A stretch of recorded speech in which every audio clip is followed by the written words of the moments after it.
Good morning, everyone. Okay, we have one more lesson that we need to do on Australia, and then we're going to move on to New Zealand, and then we will be finished. I have turned off my notifications and they're still coming through. Okay, we're going to try this and see if this works. Okay, today we need to look at Western Australia and Northern Territory. Have you found those on the map yet? Sorry, I don't have my pointer today, so I can't help you with that. But Western Australia on the left side, we're going to look at that, and then we're going to look in the middle of the top at the Northern Territory. Okay, note the shape of Australia is generally kind of like a kidney bean, almost kind of almost C-shaped, but not quite.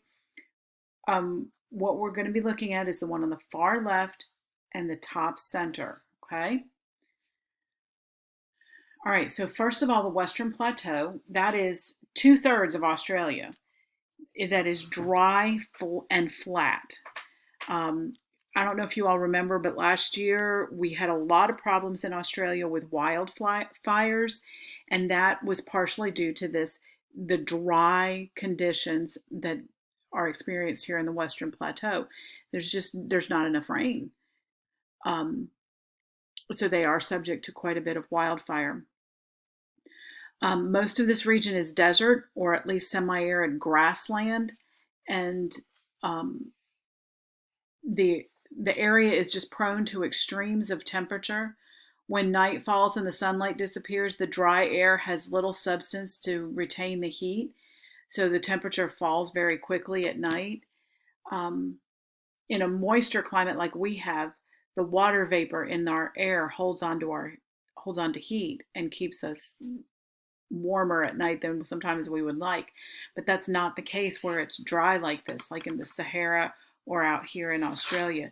The When the sun goes down, there's nothing left to heat, so it gets very cold at night, even though it's been hot during the day.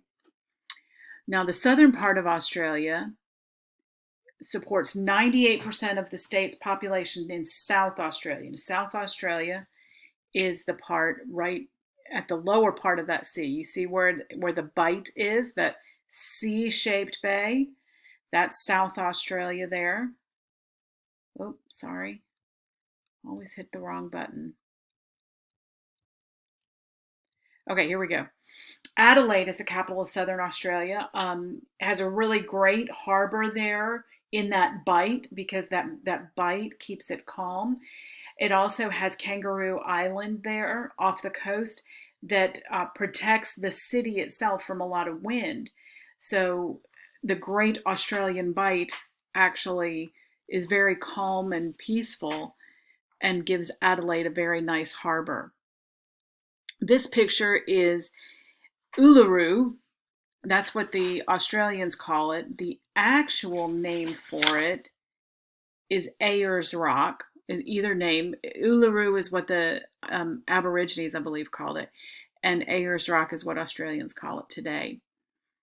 It is a solid piece of rock. It's very similar in appearance to something like Stone Mountain would be, only this one is way bigger. Okay, it is in the outback, which of course we know is that sparsely populated area that is made famous in many movies. But Ayers Rock is used as a religious symbol for the Aborigine people. But you can see by its color that it has a lot of iron ore in it. Whenever something's red like that, like our soil here in Georgia, it has iron ore in it. That's what it gets from that red. That's why it has that red color. So mining and ranching are the two major industries for the outback. There's not really a whole lot else you can do out there in the barren wilderness. This is the city of Perth, and Perth is the capital of Western Australia and home to most of the state's population. More than half of the people who live in Western Australia live in Perth. And it has a lot of iron ore there as well. We don't need to go into all of this. All right, so yeah, the other thing that takes up a lot of Western Australia is desert. You have the Great Victorian Desert, the Gibson Desert, and the Great Sandy Desert, and the three of them all together, they're just different areas of the same desert, but the three of them together make the world's second largest desert. Did you know that Australia was home to the second largest desert in the world? We just studied the Sahara, the first largest desert in the world, but the second one is here in Western Australia. Let's see. Okay, so let's look at the Northern Territory. It is a territory and not a state, but it is mostly in the desolate outback. The capital is Darwin, of course, named after Charles Darwin. And interestingly enough, once you get outside of the city of Darwin, the average population density is one person for every 5 square miles. Can you imagine living in a place where your nearest neighbor was 5 miles away? That would be really pretty incredible. Okay. Tropical rainforests are there along the northern coast, and then it gradually dries out as it heads down towards the south and towards the desert. In the south, there's the Simpson Desert, which is pictured here. And again, it's red, which means there's iron ore there.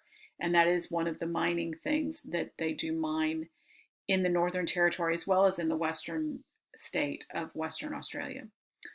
So where did the Aboriginal people come from and where are they today? Most of them live in the western part of the state, but it's possible, we believe that they migrated there from Asia. By boat, probably. I mean, what other way were they going to get there? Certainly not by plane. But as of 2006, there's only about 500,000 true Aborigines left in Australia. They make up just a small portion of the Australian population now, but they're still an important part of the whole population. In your book on page 557, you can see some information about the Aborigines and what they believe. They believe that that spiritual beings created the world in dream time. I don't know what dream time is supposed to mean, but that's what they believe. It's just really interesting. And then you can see some examples of the Aborigines, one of their favorite hunting tools on that page, but I'm not going to tell you what it is. But look, because I might ask you on the quiz.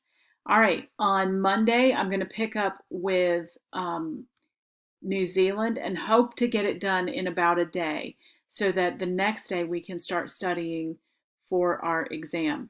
But there will be a Zoom meeting next week on Tuesday at 1 o'clock. And I had to check my time. Tuesday at 1 o'clock, we'll do a Zoom meeting where we'll talk about the final exam. Okay, it's very important, and I hope you all will attend. Okay, I hope you all have a great weekend. Have a good day.